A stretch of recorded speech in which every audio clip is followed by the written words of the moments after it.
سفر شد پیشو وقتی ما بیدار گشت و جلوه کرد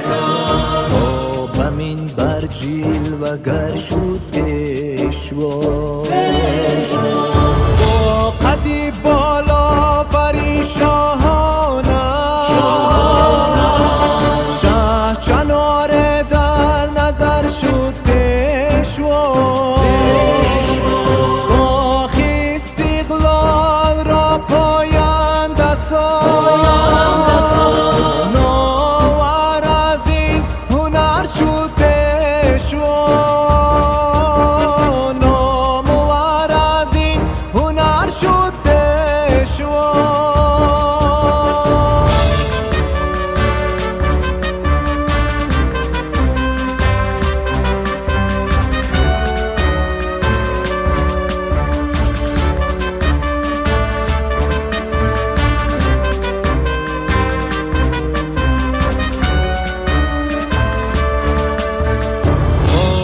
باقی صلح و وحدت آفرید سر بلند و تاجور شد پیشوا کرده امروزی وطن چون بوستان سوی فردا خوش نگر شد پیشوا ملکی ما را کشوری شادی نمود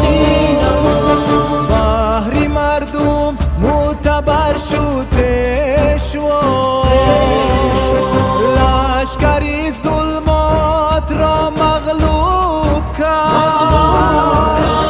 آفتابی شعله‌ور شد پیشوا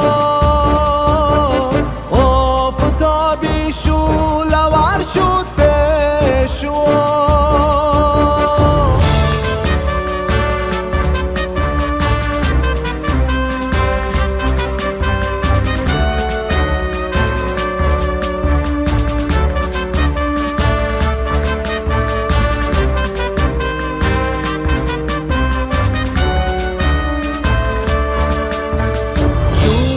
کو خواهی همه خلقی جهان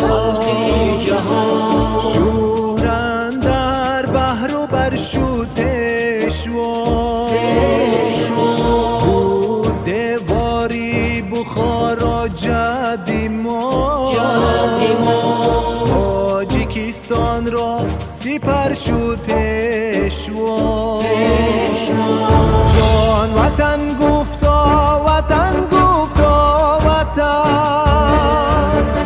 جان وطن گفتا وطن گفتا وطن با وطن جان و جگر شد پیشوا با وطن جان و جگر شد پیشوا با وطن جان و جگر شد پیشوا